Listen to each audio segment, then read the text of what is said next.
ismli 23 yoshli bloger eridan 8-mart bayramiga noodatiy sovg'a so'ragani uchun xotiniga tantanali ravishda eshak sovg'a qilgan.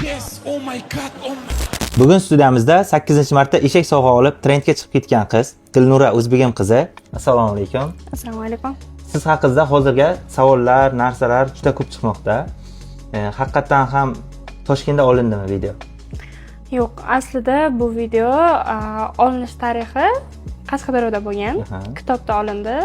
Opamlarga mehmon kelganim uchun aynan 8-martda shu yoqda qanaqadir auditoriyamga kayfiyat ulash uchun prikolniy video tarzida olingandi, lekin bu hozirgi kunda juda ham ommabop, hamma reaksiyasiga sabab bo'ladigan holatda video bo'lib ketdi. O'zim ham bunaqa reaksiya kutmagandim.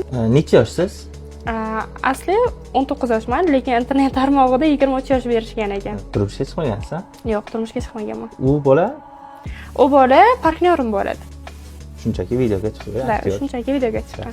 Bu baribir internet tarmog'ida odamlar bilgan, bilmagan ma'lumotlarni chiqaraveradi, lekin asli unaqa emas. Boya aytganimdek, o'zi 2005-yilman, 19 yoshman, hech qanaqa oila, turmushga chiqmaganman. Hali turmushga chiqish niyatim ham yo'q. Lekin shunaqa fake xabarlar tarqalgan, bunaqa xabarlarni iltimos qilib qolardim. Ijtimoiy tarmoqlarga iloji boricha insonning shaxsiy hayotini xabardor bo'lmasangiz, fake xabarlarni chiqarmasligini.